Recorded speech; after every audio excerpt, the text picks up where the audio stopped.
A sigh, a delicate rustling of fabric, the distant clinking of porcelain. A voice, young but somehow weighted with centuries, begins. Oh, darlings, you simply want to believe, truly. It is one of those tales that burrows under your skin, doesn't it? Like a particularly tenacious burr. Honestly, I find myself needing to dissect these things, to understand why people behave as they do. It's a compulsion, you see. A weakness, perhaps. My grandmother, bless her soul, a woman forged in the fires of let us just say a previous era, always said, a meticulous mind is a curse and a blessing. She survived. I'd been meticulously planning this escape, this pilgrimage to Gran Canaria. A balm for a spirit weary of London's grey skies and the relentless pursuit of never you mind what. I deserve a little decadence, don't I? It's the least one can expect, really. And the pictures, oh, the pictures of Parque Cristbal Gran Canaria. Lush greenery, sparkling pools, promises of joy, honestly, one falls for it, doesn't one? We yearn for it, that fleeting, incandescent thing. It all began, as these things often do, with a profound sense of logistical dissonance. When me family, you understand, arrived at 11 at night, utterly exhausted after a punishing day of travel. Now, consider this for a moment. After hours suspended in the sterile, recirculated air of modernity, isn't a little consideration paramount? A guiding hand. A simple gesture of welcome, instead, nothing. We were handed a key rather unceremoniously and left to navigate a labyrinth of bungalows in the pitch black. The absurdity, the sheer lack of basic hospitality. It's not about needing to be carried, darlings, it's the implication. The sheer disregard. It whispers, "Docent it, you are insignificant," and the bungalow itself. Oh, my dears, it was like stepping into a crumbling period piece.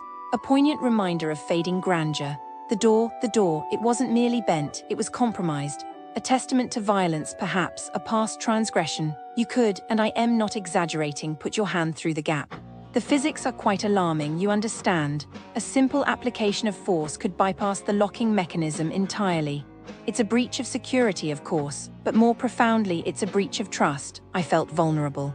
Like a rabbit exposed in a field, and the man at reception, he grinned, a sickly, dismissive expression, as if my concern was amusing. The gall. My mother always said that a gentleman's smile should be reserved for sincere joy, not condescending amusement. The promise of a resolution, a move to a safer bungalow, was swiftly revoked. A different man at reception, equally lacking in basic human decency, informed me with chilling abruptness that they were fully booked. Fully booked. As if the fragility of my children's sense of safety was a minor inconvenience. This sets a narrative, docent it. It establishes a hierarchy. We are not valued guests, merely obstacles to be circumvented. And then, the maintenance. The brutal, discordant symphony of a screwdriver and a rubber mallet, a salt in the peace of our first holiday morning as our babies slept peacefully.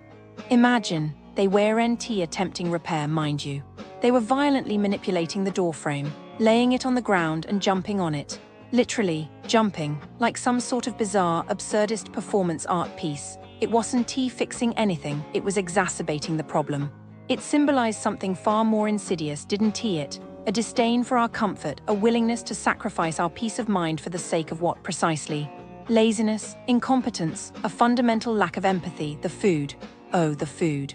My dears, I am a woman who believes in the sanctity of a well-prepared meal. It's not merely sustenance, you see. It's an act of love, of care, of culture. Let's be frank.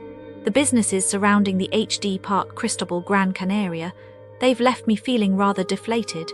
It's not a vibrant ecosystem of delightful experiences, it's more a collection of disappointments waiting to happen. If you're hoping for a seamless, joyful vacation, you'll need to brace yourself. This isn't a place where dreams are readily fulfilled, it's a place where hope goes to quietly expire. It feels like the entire area is operating on a slightly cynical frequency, a quiet understanding that tourist wallets are simply there for the taking.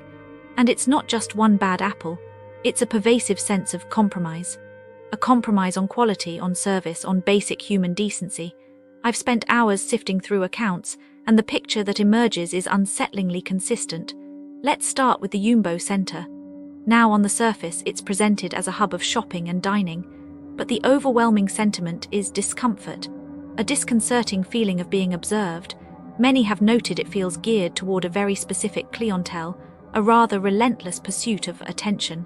It's described as feeling artificial, a stage set for interactions that are, shall we say, not universally desired. This isn't a family destination. It's not even really a destination for anyone who prefers their environment to be, pleasant. The shops themselves are described as crammed, smelling faintly of cheap plastic, a sensory overload of souvenirs that are in essence disposable trinkets. And the restaurants? Reports suggest they struggle to reach even basic standards of quality. It's as if the entire complex is clinging to a past glory, desperately trying to maintain an illusion of vibrancy while quietly crumbling from within. The elevators, apparently, are a liability. A broken elevator feels symbolic, doesn't it? A physical representation of the entire experience. Then we move on to Siam Thai massage wellness. Now, one would assume a massage is a sanctuary, a place for tranquility. But based on the reports, it's a place where your time and your money are treated with alarming disregard. It's a pattern of short-changed sessions, defensive staff, and a general air of dishonesty.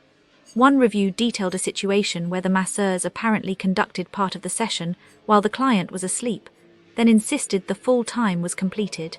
The audacity, it's deeply unsettling, a violation of trust masked as wellness. To be honest, it feels predatory. And it's not isolated. There's a consistent thread of accusations regarding misrepresentation of services and a refusal to acknowledge legitimate complaints. The underlying feeling is that they rely on the fact that most tourists won't bother fighting for a refund, a calculated gamble on apathy, and it's frankly revolting. Let's talk about Bollywood Indian Masala Gran Canaria. Oh, where to begin? It appears to be a masterclass in how to thoroughly disappoint.